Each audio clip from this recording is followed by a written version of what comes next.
जयपुर से 25 किलोमीटर दूर नींदड़ गांव में गणेश डोंगरी धाम इलाके में रहती हैं 35 वर्षीय अर्चना मिश्रा जी, जिनकी सच्ची कहानी आपको और उन लोगों को जरूर प्रोत्साहित करेगी जो सालों से बीमार हैं लेकिन स्वस्थ नहीं हो पा रहे हैं और अपने जीवन से मायूस हो गए हैं। क्योंकि अर्चना जी के जीवन में भी 2 साल पहले एक समय ऐसा आया था जब इन्होंने और इनके परिवार ने सोच लिया था कि ये अब जीवित नहीं रह पाएंगी। अर्चना जी को 5 साल से पूरे शरीर और जोड़ों में और घुटनों में असहनीय दर्द की समस्या थी। 2 साल पहले दर्द इतना बढ़ गया था कि उन्हें बिस्तर पर ही रहना पड़ता था। वे चलने फिरने और किसी भी काम को संभालने में असमर्थ थी। उनके पूरे शरीर पर सूजन आ गई थी और बहुत सारे डॉक्टर्स ने घुटने के ऑपरेशन की सलाह दी थी। 5-7 साल पहले ही हो गया था। मतलब दर्द छोटा, मतलब पूरे शरीर में दर्द रहना, पैरों में दर्द रहना। जी। तो दर्द की दवाइयाँ वगैरह लेती रही। फिर दवाइयाँ कुछ दिन लेते लेते कुछ आराम नहीं लगा।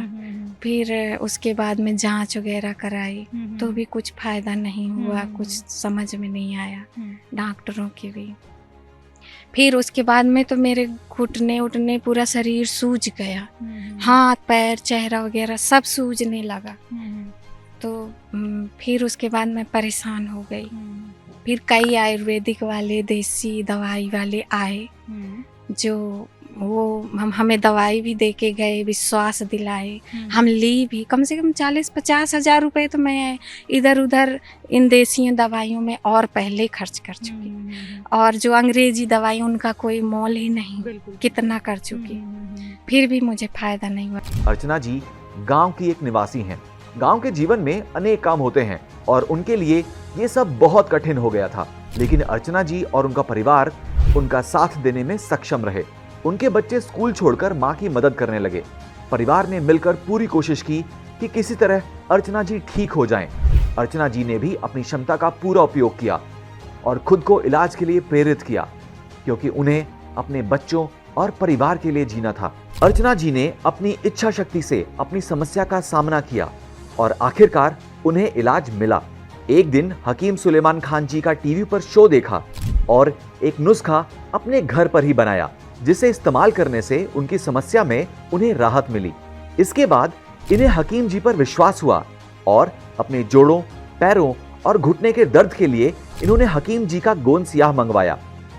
8 महीने गोंद सियाह के इस्तेमाल के बाद आज उनके स्वास्थ्य का ये आलम है। उन्हें और उनके परिवार को विश्वास नहीं होता कि ये वही अर्चना जी हैं जो एक कदम सीढ़ी चढ़ने में भी असमर्थ थी और जिसके लिए पूरा परिवार रोता था कि ये कभी ठीक नहीं हो पाएंगी। फिर मैं सुलेमान खान जी का प्रोग्राम देखी, आपका प्रोग्राम देखी, जो फिर पहले तो मैं चूरन बनाई अपना 5 चीज़ों का, अजवाइन, सौंफ, सौंठ, जीरा, काला नमक, ये सब का चूरन बना के फिर इसको लेना शुरू करी। थोड़ी आराम आया। फिर मैं दवा के लिए ऑर्डर कर दी। मैं कही अब मैं यही दवा लूँ। कौन सी दवाई ली आपने? गोंद सियाह। पहले ना चढ़ती भी थी ना, ऐसे पकड़ के और ऐसे पकड़ के ऐसे चढ़ती थी, इतनी तकलीफ थी। और अब देखो ऐसे चढ़ता। ये गेट है ना, ये दहलीज, इसमें से मैं उतर नहीं पाती थी। इधर से पकड़ के, मतलब इसको पकड़ के तब इधर से आती। और अब तो मैं बिल्कुल डायरेक्ट ऐसे उतर जाती हूँ। अब देखिए मैं इतनी दूर पहाड़ चढ़ जाती हूँ और मैं सारा काम कर लेती हूँ। नहीं, मैं कभी पहाड़ नहीं चढ़ पाती थी। अर्चना मिश्रा जी की सच्ची कहानी हमें ये सिखाती है कि जीवन में चुनौतियां आती हैं, लेकिन उनसे निपटने की इच्छा शक्ति और लगन से हर कठिनाई को पार किया जा सकता है। अर्चना जी के परिवार के साथ गोंद सियाह ने ना उन्हें जहनी रूप से बल्कि शारीरिक रूप से भी मजबूत बना दिया।